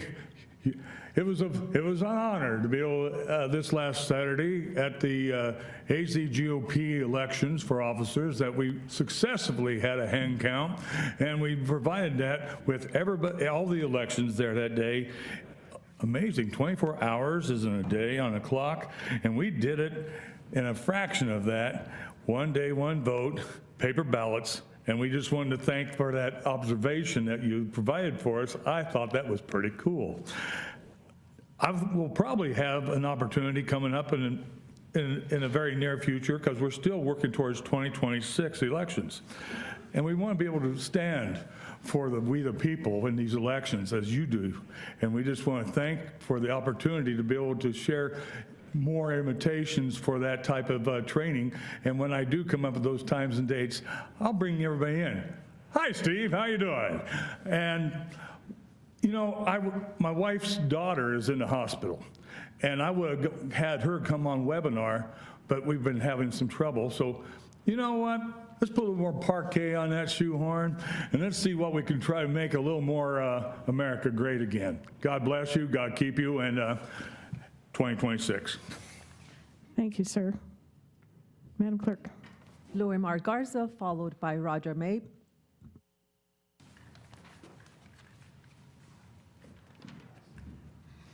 Let's do a little bit of house cleaning with your Mr. Smith from the Center of Arizona Shelter Services. I went out there to speak with him. He looked at me and said, I'm not a politician. I'll give you 30 seconds. I tell him to get to stepping. That's the individual that you're dealing with, and the witness to it was Sergeant Douglas McCumber, right behind me, who has been after me because I'm speaking to individuals and he's saying I can't walk back and forth. Complaint on the ready. Dark Skies International, let's go. In 2024, you all passed a Dark Sky Discovery Center that's going to go open up in July. And in December, you passed a bunch of rural to industrial. And I would like to know why none of you spoke to your constituents in the December agenda, telling them that they had the opportunity to file to be a Dark Skies city like Fountain Hills did, and the hypocrisy of you opening up a center to let everybody know how dark skies should be in our life, and yet you told all these people to stuff it. Next one, for you, number 28, Mark Stewart, that public safety human trafficking grant, here's where all the money is exclusively going to. Reimburse personnel, travel, training, and software expenditures. Not one stitch of clothing for the trafficked victims. On number 55 to 73, which you did not let us comment on, this is your Minnesota. You are taking 23 supposedly legitimate animal shelter individuals for fostering, and I've researched them. They are in single-family homes. They are in cul-de-sacs, and these contracts have no monetary. You're saying we got to get rid of these dogs so that you can euthanize them. I need to know how you got these names. I would like to speak to your director, Ms. McKnight. And lastly, here are your exhibits that we are going to submit to DOJI for the entire year of each one of you who have done what you have done. And the equivalent is now your Minnesota here in Maricopa. Thank you. Madam Clerk. Roger Mabe, followed by Tom Arnold.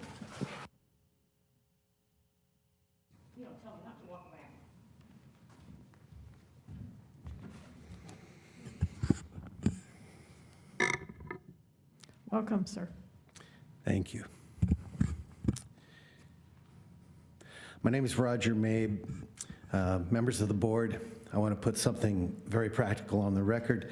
Some citizens, including myself, drive an hour and a half each way. That's 3 hours round trip just to speak for a few minutes.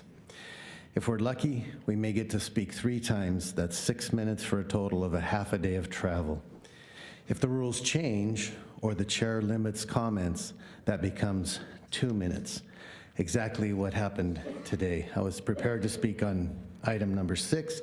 I studied it, I researched it, prepared to speak, and you simply pull it. I would have put in a slip to speak on something else. I can't, it's too late now. Other Arizona counties allow citizens to speak via the webinar. Maricopa does not.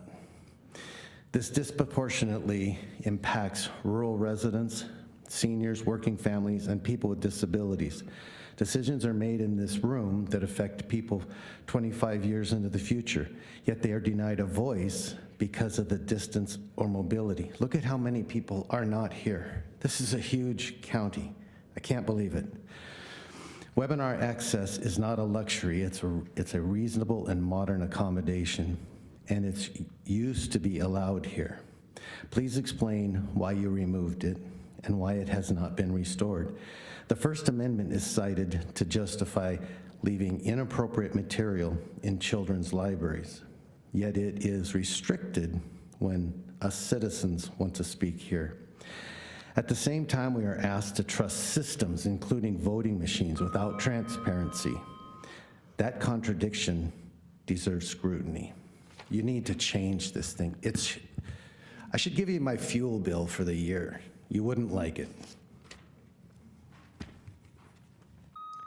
Thank you, Madam Clerk. Tom Arnold, followed by Lori Baroni.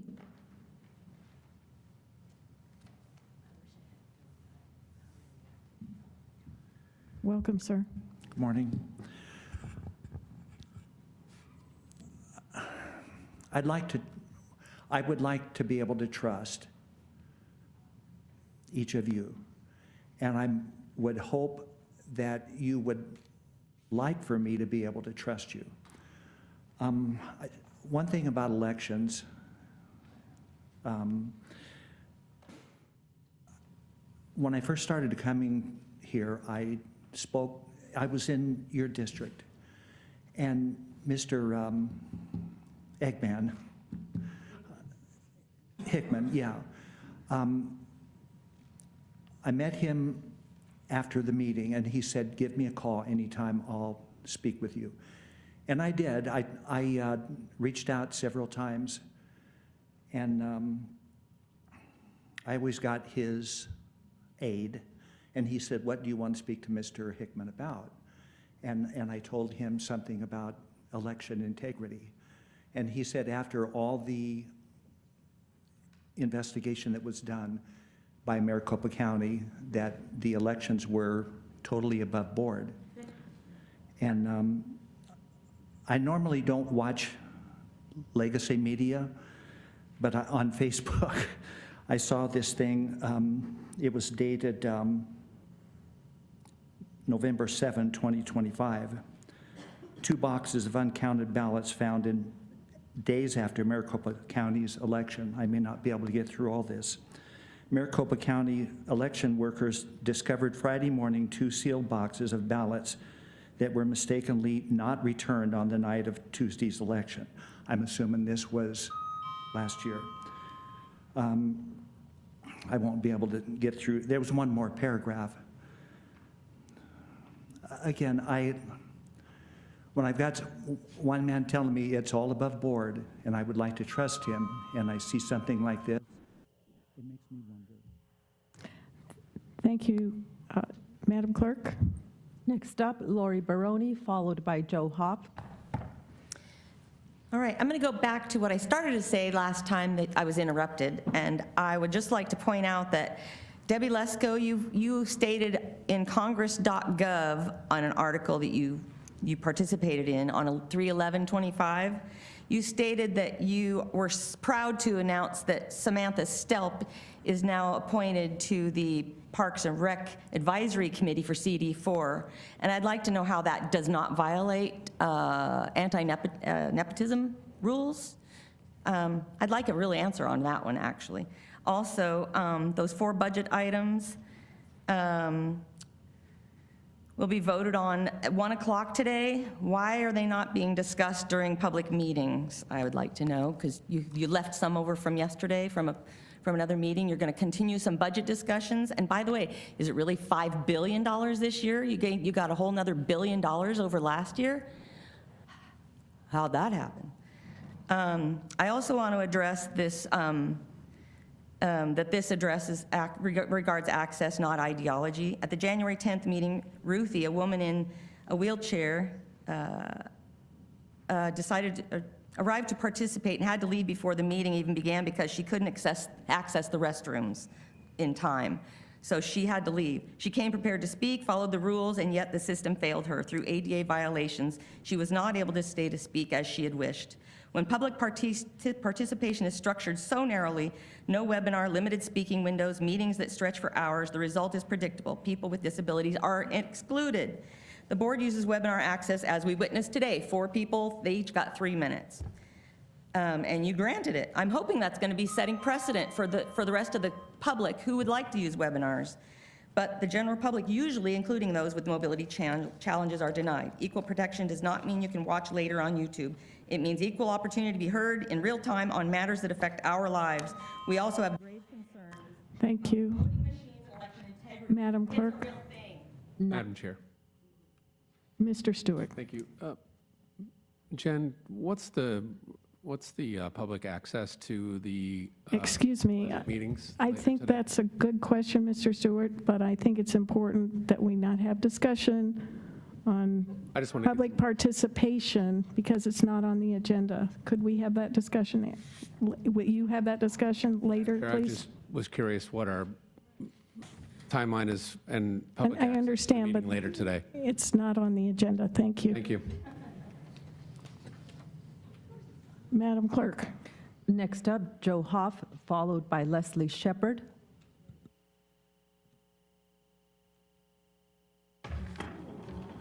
Mr. Hoff.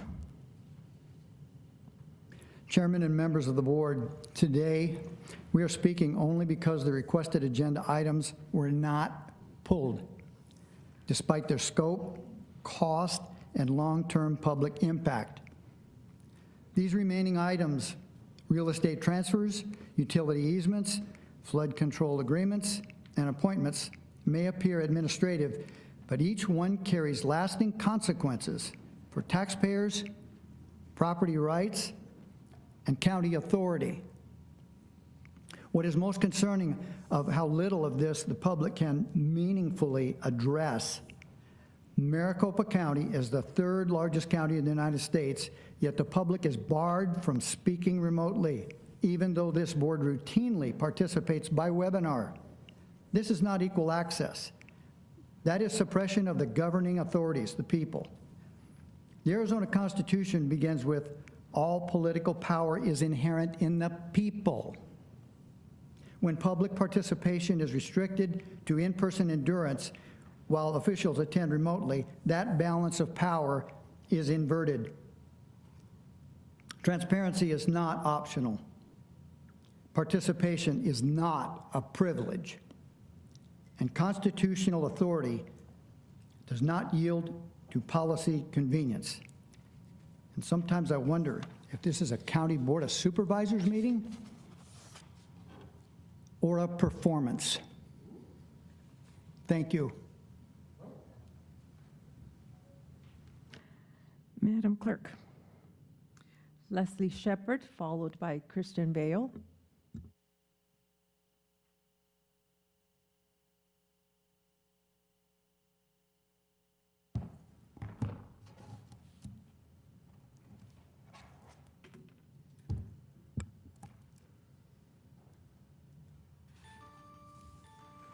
I'm trying to get this to prop up on its own because your person who's doing the filming, they're editing and censoring things. When I hold up something giving you a law, letting you know what the law is to protect children, and I get it blocked out, I'm just letting you guys all know right here. Mark Stewart, Thomas Galvin, Kate Brophy-McGee, Debbie Lesko, Steve Gallardo. I just want to let you guys know, if we keep noticing this going on, you are now willfully allowing it to happen. So I just wanted to bring to your attention some books that are in the county library. I know, Debbie, you like to end things with, adding your little sidekick comments when we're done, letting us know, well, if you want to go to the Phoenix Library, Roger, when he said that it was Phoenix, he was incorrect about that, but he was absolutely correct that they're still there. And, putting them on the top shelf isn't the problem. I only found one library that put them on the top shelf. So I just want to make sure we say that this right here, these are kid-friendly books. See how cute they look? They're like that for a reason, because it does draw them to it. I want to read page 200 on, this is how to have, it says boy on boy sex. Here it says, perhaps the most skill you'll master as a gay or a bi man is the timeless classic, the hand job. The good news is that you can practice it on yourself. The bad news is each guy has become very used to his own way of getting himself off. Learning how to find partners, personal style can take ages, but it can be very rewarding when you do so. This is a book in the minors department, and this is telling children how to have sex with each other. Here's the ones for the girls. Oh, a hand, it says, is way better than a penis. And it starts going into how girls can have sex with each other. That's in your minors department, you're the library. Thank you. Madam Clerk. Kristen Bale, last speaker, Donald Hawker. County libraries, not one of these is from a city library. Please be seated. Chair and members of the board, you are entrusted with overseeing Maricopa County elections, and with that responsibility comes a duty to ensure both election integrity and public confidence. Today, I'm asking a simple but critical question. Why are we still using electronic voting machines when serious security concerns continue to exist nationwide? Across the country, experts in court filings have raised alarms. In Michigan, expert analysis identified communication-capable components inside voting machines, raising questions about whether outside access is possible. In Georgia, an emergency federal complaint has been filed asserting, based on expert testimony, that Dominion voting systems do not meet and may never have met the 2005 Election Assistance Commission security standards. Regardless of political affiliation, these issues should concern every American. Even the Director of National Intelligence has acknowledged that electronic voting systems have been vulnerable to hacking and exploitation for years. When systems are complex, proprietary, and inaccessible to public verification, trust erodes. Election integrity is not just about outcomes, it's about process. If voters cannot independently verify results, confidence collapses. This is not healthy for a constitutional republic. So my question is to this board are straightforward. Why has Maricopa County chosen to continue using these machines rather than retiring them? What independent security audits have been conducted? And will the full results be made public? And why not move to voting methods that are simpler, transparent, and audible, such as hand count paper ballots? Other jurisdictions around the world conduct secure elections without... Thank you very much. Madam Clerk, last speaker. Last speaker, Donald Hawker.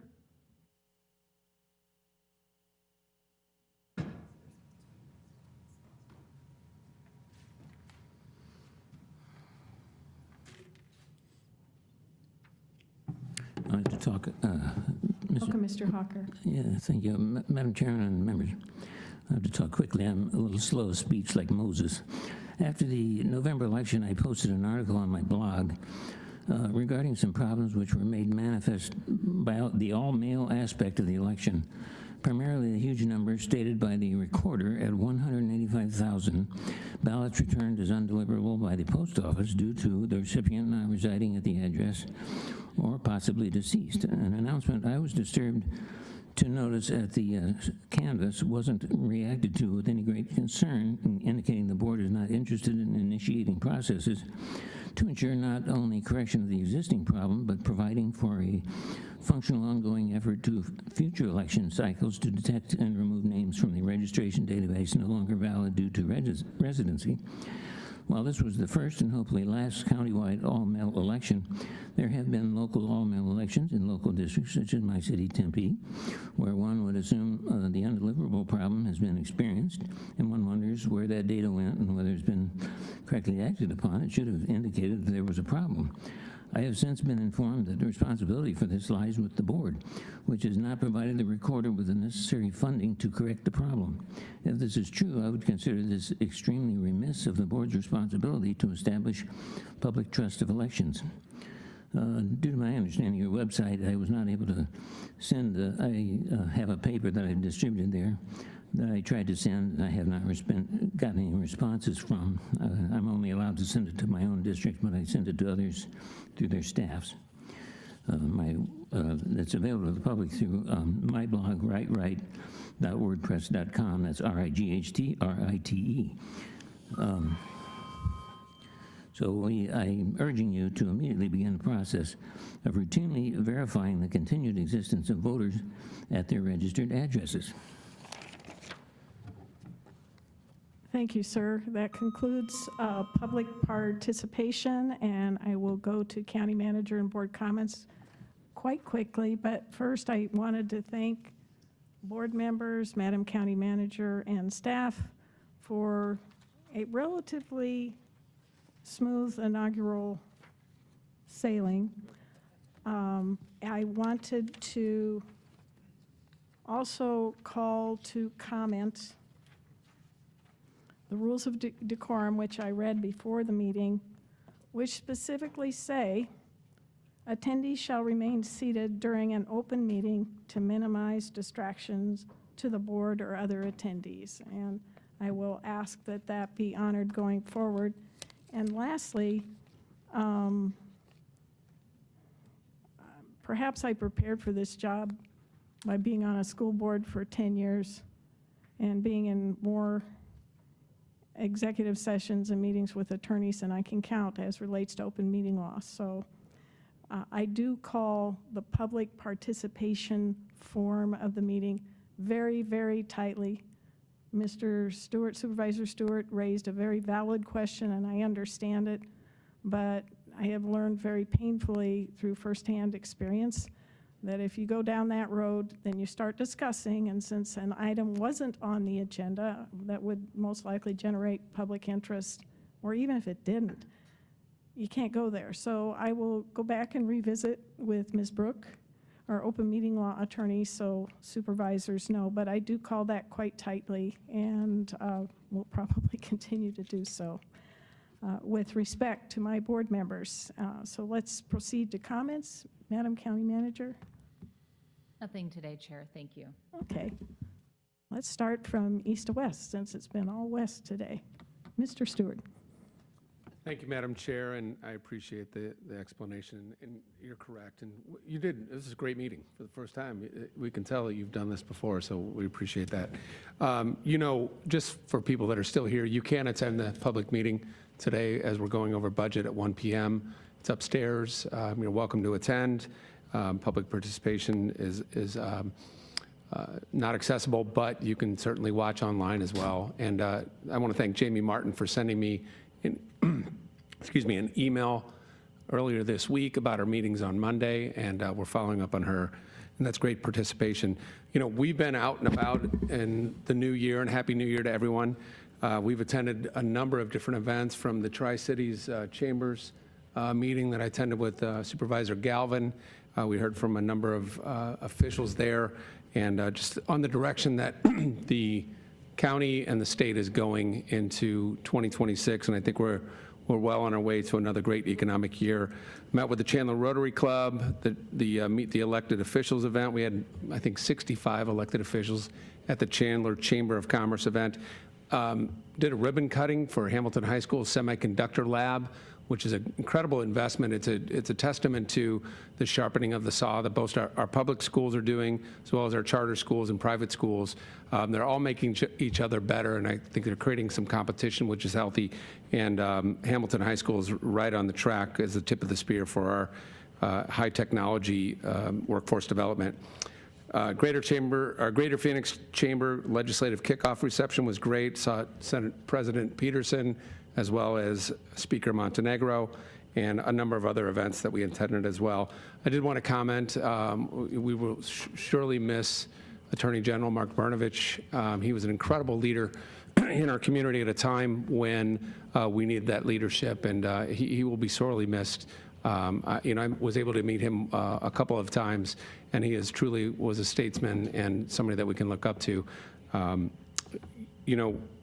of the things that I think everybody's aware of is what's going on in Minnesota as it relates to their, as it relates to some of the fraud that's going on with some of the human services. I had a meeting last week with our staff to really deep dive into our internal audit team, more of how we do business as a county. I think one of the great things that we do here is we distribute funding based on receipt of services, not the other way around. We don't just give cash out, which is a model that I think prevents fraud. I feel very comfortable about the direction that the county is going. I will still continue to be diligent in looking at those issues at the county, and if any of the public is aware of anything, or if there's any whistleblowers that are concerned about things that are going on at the county and the way we distribute money, I'd be happy to hear from you, and you're welcome to email me or call my office. But 2026 is going to be a great year, and I'm excited for it, so Happy New Year. Thank you. Thank you, Mr. Stewart. Mr. Calvin. Thank you, Madam Chair. I don't have much to add, but I'm just going to say Happy New Year to everyone, especially my colleagues on the board and to staff, and to congratulate you, Madam Chair, on your first meeting. Well done. Thank you. Thank you. And let me go then to, I'll start with Supervisor Gallardo, please. Thank you, Madam Chair. I'll keep it quick. I know we have a lot of work still to go on the 10th floor. I'm not going to go over everything we do. We do a lot in District 5, even this weekend, the following weekend. We great meetings with the governor and some of the legislative staff a couple weeks ago. But I just want to say thank you and Happy New Year's as well. Great job, Madam Chair. It's always good to get the year going, and great meeting. Great meeting, well operated.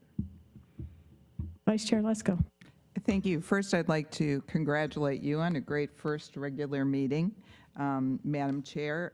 I also want to give my condolences to the family of Mark Brnovich. Mark Brnovich told me I was the first elected official to endorse him for Attorney General. He was a good man, and he will definitely be missed. Also, I read today in the Arizona Republic that my former colleague in the state legislature, Noel Campbell, has passed away, and he was in a motorcycle accident, I believe, and so I give my condolences to his family as well. In my district, I just want to briefly say what I did in January. So I went to the Melendres federal court hearing. I continue to be frustrated by the federal oversight of our sheriff's office and how much it's costing our constituents. And I've said publicly on an interview, and I'll say it again, that I thought it was very inappropriate that the federal judge seemed to want to silence the Board of Supervisors by, it was kind of he basically said, if you talk about the cost again, I'm going to order something, some analysis, and I thought that was very inappropriate. I also went to a United to Stop Human Trafficking event in my district and helped organize it, and U.S. Representative Andy Biggs was one of the speakers, and Jerry Sheraton's wife, the Sheriff Sheraton's wife, was also one of the speakers because she's very involved. And there were members from Pure Heart Church there, and I used to go to Pure Heart Church, so I'm looking forward to this event that you're talking about, Mark, at Pure Heart Church to stop human trafficking. I also went to opening day of the legislative session, back to my old stomping grounds in the Arizona State House of Representatives.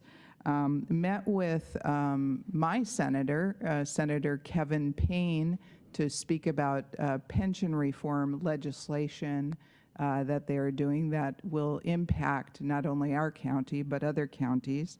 I voted and participated in the Transportation Policy Committee, met with the National Association of County Director, also went to a fun event. It was the 2026 Annual Legislative Roundup hosted by Grand Canyon Electric Cooperative Extension and the Arizona Municipal Power Users Association, where legislators go and people in the energy industry and electric and municipal power cooperatives go. And it was a busy month, and I look forward to the rest of the year. Thank you, Madam Chair. Thank you. I know you are all bolting towards the door. Give me 1 second to give a real shout out to Rachel Mitchell, County Attorney Rachel Mitchell. I was pleased to join her last evening at Grand Canyon University along with the university officials, businesses in the area, and lots of neighborhood leaders to talk about human trafficking awareness. It's something that hides in plain sight, and it is pernicious. It brings blight, crime, and misery to wonderful neighborhoods and wonderful businesses, and they are dedicated to extinguishing the Blade, which is 27th Avenue from northern south, and it is nationally known for the human trafficking and prostitution that occurs there. I was so encouraged. It's a hideous issue, but it was nice to catch up with Rachel and realize that the work we did in the legislature together is making a difference. She is an incredible advocate. With that, and with thanks to everyone who remains, and thank you to staff, to security, and all, this meeting is adjourned.